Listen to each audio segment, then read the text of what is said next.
Hi students, welcome back to Chakravarthi ఈ class room. మనం ఈ సెషన్లో టైమ్ అండ్ డిస్టెన్స్ ప్రాబ్లం ఒకటి డిస్కస్ చేద్దాం. చాలామంది స్టూడెంట్స్ అడుగుతున్నారు, సార్ టైమ్ అండ్ డిస్టెన్స్లో రిలేటివ్ స్పీడ్ కాన్సెప్ట్ పైన 1 or 2 క్వశ్చన్స్ చెప్పండి అని. ఈ సెషన్లో ఈ ఒక క్వశ్చన్ చేద్దాము.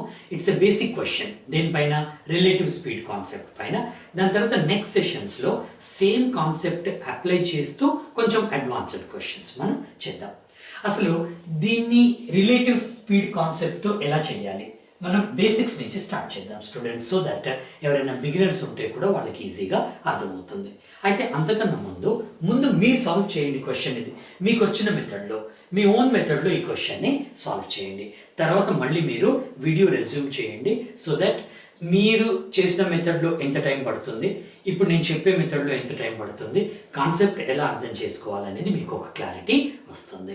ఓకేనా? రైట్. ఫస్ట్ క్వశ్చన్ని కరెక్ట్గా చదవాలి. All of you know that one. ఎలా చూద్దాం చూడండి. క్వశ్చన్ చదివేటప్పుడే అనాలిసిస్ చేసుకోండి. కంప్లీట్ అనలైజేషన్ మీకు అక్కడే అవ్వాలి. ఏమి ఇచ్చాడు?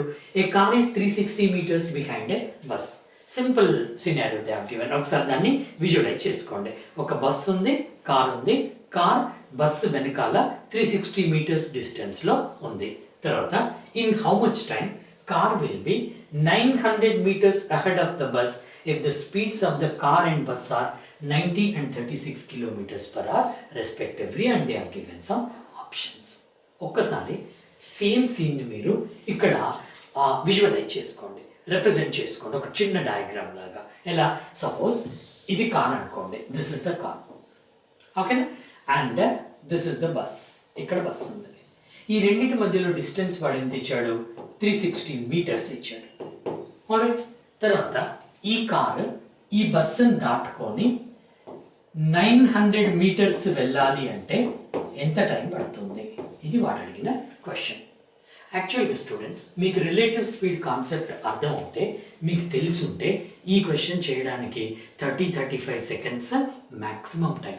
అసలు పేపర్ మీద రాయకుండా కూడా మీరు చేసుకోవచ్చు. కాకపోతే మీకు ఆ కాన్సెప్ట్ అనేది ఒక క్లారిటీ ఉండాలి కాన్సెప్ట్ పైన. అసలు రిలేటివ్ స్పీడ్ కాన్సెప్ట్ అంటే ఏంటి స్టూడెంట్స్? ఒక్కసారి నేను చిన్న రీక్యాప్ చెప్తాను మీకు ఇక్కడ.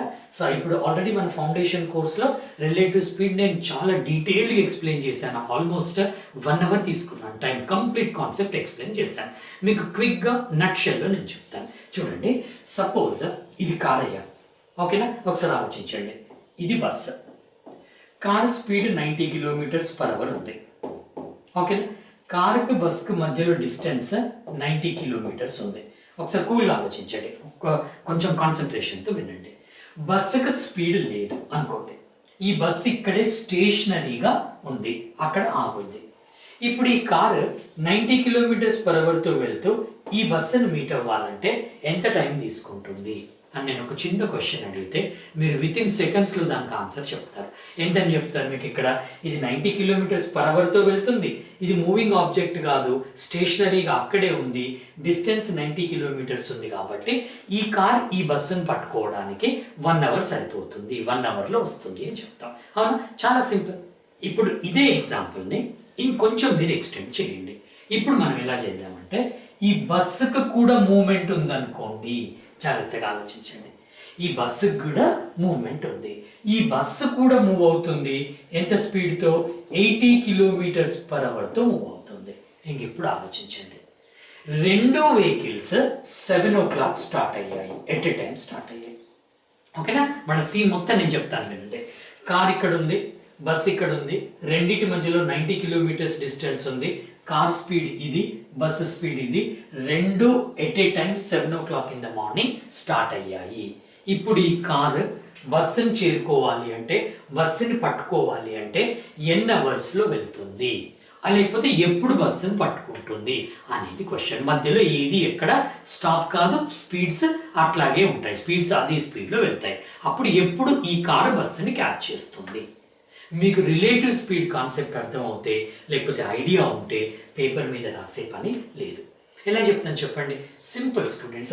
అసలు ఈ రిలేటివ్ స్పీడ్ కాన్సెప్ట్ అంటే ఏంటి?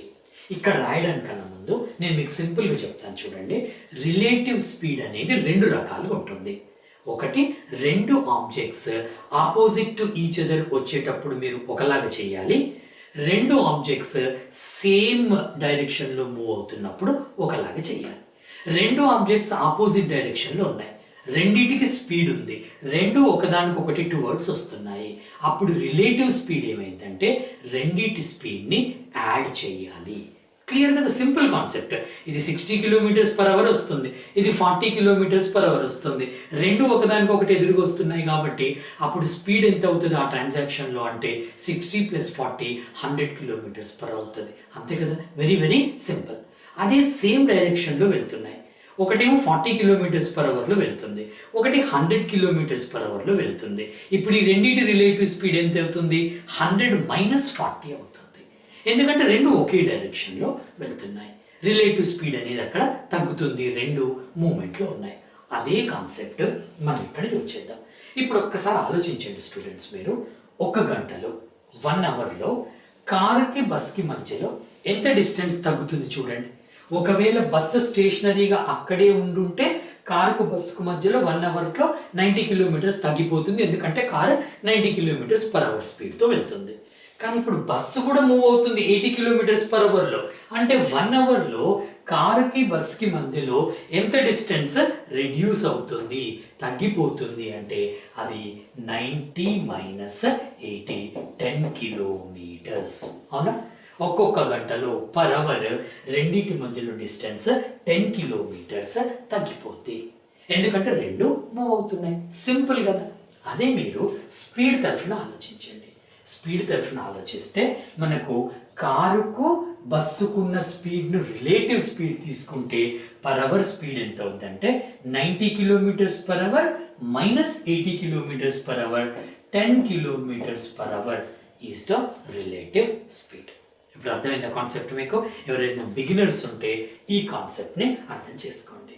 అంటే పర్ అవర్ కారుకి బస్కి మధ్యలో డిస్టెన్స్ 10 km తగ్గిపోతుంది.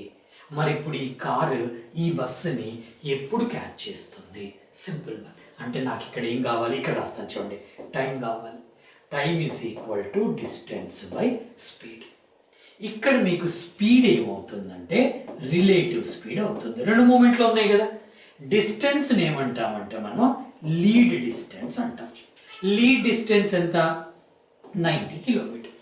అంటే ఈ కారు ఈ బస్సుని క్యాచ్ చేయాలంటే 90 km దూరాన్ని రెడ్యూస్ చేసుకోవాలి, దాన్ని లీడ్ డిస్టెన్స్ అంటాం.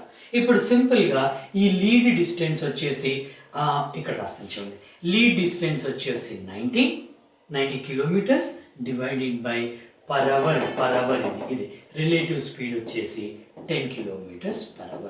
అంటే ఈ కారు ఈ బస్సుని ఎంతసేపట్లో క్యాచ్ చేస్తుంది అంటే 9 అవర్స్లో క్యాచ్ చేస్తుంది.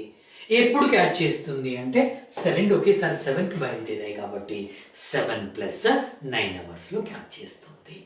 ఇది కాన్సెప్ట్ అయ్యా, రిలేటివ్ స్పీడ్ కాన్సెప్ట్ ఇది. నేను మీకు స్లోగా అందరికి అర్థమయ్యేటట్టుగా నేను ఎక్స్ప్లెయిన్ చేశాను. ఇంకా మన కోర్సులో అయితే చాలా డీటెయిల్డ్గా డిఫరెంట్ నెంబర్స్ తీసుకొని మీరు కళ్ళు మూసుకొని చేసే విధంగా నేను చెప్పాను. ఇప్పుడు ఇదే కాన్సెప్ట్ని మనం ఈ క్వశ్చన్కి అప్లై చేద్దాం. ఎలా అప్లై చేద్దాం చెప్పండి? సేమ్ థింగ్, వాడు ఇక్కడ అడిగింది ఏంటి, మనకి ఇక్కడ టైమింగ్ అడిగాడు అంతేనా. So time is equal to distance by speed. ఇక్కడ మనకు డిస్టెన్స్ ఏమవుతుంది? ఆబ్వియస్గా లీడ్ డిస్టెన్స్ అవుతుంది, డివైడెడ్ బై స్పీడ్ మనకి రిలేటివ్ స్పీడ్ అవుతుంది. ఇప్పుడు మనకు లీడ్ డిస్టెన్స్ ఎంత చెప్పండి? ఈ కార్ ఇక్కడి నుంచి ఇక్కడికి రావాలి. ఓకే, ఆల్రెడీ 360 meters వెనకాల ఉంది. ఇప్పుడు అది 900 meters ముందుకు వెళ్ళిపోవాలి. అంటే ఇక్కడ లీడ్ డిస్టెన్స్ వచ్చేసి 360 + 900 meters అవుతుంది, అంటే 1260 meters అవుతుంది. తర్వాత రిలేటివ్ స్పీడ్ ఎంత అవుతుంది చెప్పండి? ఒకటేమో 90 km/h వెళ్తుంది, ఇంకొక ఆబ్జెక్ట్ మనకి 36 km/h వెళ్తుంది. మనకి రిలేటివ్ స్పీడ్ వచ్చేసి 54 km/h అవుతుంది. అవునా? కానీ ఇక్కడ ఒకటి వెరీ ఇంపార్టెంట్ థింగ్ చూడండి, ఇదేమో మీటర్స్లో ఉంది, ఇదేమో km/h ఉంది. మరి మన ఆన్సర్ ఎలా తీసుకురావాలి అంటే ముందు మనం వాడిచ్చిన ఆప్షన్స్ ఎందులో ఉన్నాయని చూడాలి. ఫస్ట్ ఏ ఆప్షన్ అడిగాడు, ఎలా అడిగాడు, ఏ యూనిట్స్లో అడిగాడని చూడాలి. ఇక్కడ సెకండ్స్లో అడిగాడు, మనకి ఆన్సర్ మనకు సెకండ్స్లో అడిగాడు. సో సింపుల్గా అప్పుడు మీరు ఏం చేయండి అంటే ఈ కిలోమీటర్స్ పర్ అవర్ని మీటర్స్ పర్ సెకండ్గా కన్వర్ట్ చేసుకోండి. ఎందుకు మీటర్స్ పర్ సెకండ్గా చేసుకోవాలి? ఆల్రెడీ నాకు ఇక్కడ మీటర్స్లో ఉంది, ఆన్సర్ నన్ను సెకండ్స్లో అడుగుతున్నాడు అంటే metres per second, metre divided by సెకండ్గా మనం చేసుకుంటాం. అదే నాకు ఆన్సర్. అప్పుడు టైం నాకు ఏమవుతుంది? సెకండ్స్లో వస్తుంది. ఓకే, సో ఎలా కన్వర్ట్ చేసుకుంటాం? ఆల్రెడీ మన ఫౌండేషన్ క్లాసెస్లో మనం డిస్కస్ చేసుకున్నాం. కిలోమీటర్స్ పర్ అవర్ని మీటర్స్ పర్ సెకండ్గా కన్వర్ట్ చేయాలంటే ఆ ఇచ్చిన నెంబర్ని మనం ఏ ఫ్రాక్షన్తో మల్టిప్లై చేస్తాం? 5/18తో మల్టిప్లై చేస్తాం. ఎందుకు చేయాలి 5/18తోనే?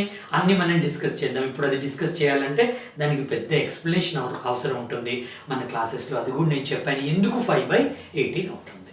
అదే మనం రివర్స్లో మీటర్స్ పర్ సెకండ్ని కిలోమీటర్స్ పర్ అవర్గా మనం కన్వర్ట్ చేసుకోవాలంటే అప్పుడు మనం దాన్ని 18/5తో మల్టిప్లై చేసుకోవాలి. సో సింపుల్గా ఇక్కడ నేను డిస్టెన్స్ బై స్పీడ్, ముందు దీన్ని కన్వర్ట్ చేసుకోండి. 54 కిలోమీటర్స్ పర్ అవర్ని మీటర్స్ పర్ సెకండ్ అంటే ఇంటూ 5/18 మనం చేసుకుంటాం. 18 3 times 3 5 15. సింపుల్. ఇక ఇప్పుడు ఫైనల్గా నా ఆన్సర్ నేను ఇక్కడ రాస్తాను చూడండి, కన్ఫ్యూషన్ లేకుండా. ఆన్సర్ ఎలా వస్తుంది? లీడ్ డిస్టెన్స్ 1260 డివైడెడ్ బై నాకు ఇక్కడ 15 మీటర్స్ పర్ సెకండ్. ఇది మీటర్స్ పర్ సెకండ్ గుర్తుంచుకోండి, మీటర్స్ పర్ సెకండ్. సో దీన్ని సింప్లిఫై చేసుకోండి. 15 8 right, 15 8 120, 6 reminder 4. So my answer is 84 seconds is the right one. This is how exactly we have to do the question. అందరికి అర్థమైందా క్లియర్గా? నా intention ఏంటంటే ఇది చాలా సింపుల్ క్వశ్చన్ అయ్యా. టైమ్ అండ్ డిస్టెన్స్లో చాలా సింపుల్ క్వశ్చన్. మీకు ఎగ్జామ్స్ లైక్ ఏది, for example RRB group D తీసుకోండి, ఎన్టీపీసీ తీసుకోండి, ఎస్ఎస్సి సిహెచ్ఎస్ఎల్ తీసుకోండి. ఇలాంటి ఎగ్జామ్స్లో క్వశ్చన్స్ ఈ స్టాండర్డ్లో వస్తాయి. కానీ అదే మీరు ఎస్ఎస్సి సిజిఎల్ తీసుకోండి, తర్వాత బ్యాంక్ క్లర్క్లో కూడా చాలా హై డిఫికల్టీ వస్తున్నాయి నవ్వేడేస్. బ్యాంక్ క్లర్క్ కానీ, పిఓ కానీ, ఆర్బీఐ కానీ, నాబార్డ్ కానీ, సెబీ కానీ, ఎస్బీఐ కానీ, ప్రసార్ భారతి కానీ, ఇలాంటి ఎగ్జామ్స్ అన్నీ తీసుకోండి. క్వశ్చన్స్ హై స్టాండర్డ్లో ఉంటాయి. బట్ ఏ క్వశ్చన్కైనా రిలేటివ్ స్పీడ్ కాన్సెప్ట్ అయితే ఇదే. అందుకని ముందు ఇలాంటి క్వశ్చన్స్తో మీరు స్టార్ట్ చేసుకొని ఫస్ట్ ఏంటి, టైమింగ్ పెట్టుకోవద్దు. ఫస్ట్ మీరు ఏం చేయాలి, ముందు యాక్యురసీ మెయింటైన్ చేయండి.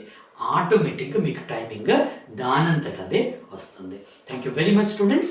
నెక్స్ట్ సెషన్లో మనం ఏం చేద్దామంటే సేమ్ రిలేటివ్ స్పీడ్ కాన్సెప్ట్ పైనే ఇంకొంచెం ఎక్కువ డిఫికల్టీ లెవెల్ ఉన్న క్వశ్చన్స్ మనం చేద్దాం. Thank you so much. And finally నా రిక్వెస్ట్ ఏంటంటే మనది తెలుగు ఛానల్ మనం రీసెంట్గా స్టార్ట్ చేసాం, మధ్యలో కొంచెం గ్యాప్ వచ్చింది. నా రిక్వెస్ట్ ఏంటంటే అందరూ మన తెలుగు ఛానల్ని కొంచెం సపోర్ట్ చేయండి. సపోర్ట్ చేసి మీరు చాలామందికి షేర్ చేయండి.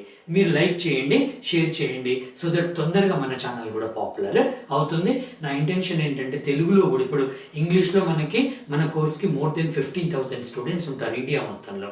మన తెలుగు కూడా మనం చేసుకుందాం. ఎక్స్క్లూజివ్గా తెలుగు మీడియంలో ఎక్స్ప్లెనేషన్ కావాలనే స్టూడెంట్స్ కూడా నేను కోర్స్ స్టార్ట్ చేస్తాను. బట్ దానికన్నా ముందు కొన్ని వీడియోస్ బాగా మీరు పాపులర్ చేయండి. Thank you very much. I will meet you in the next session.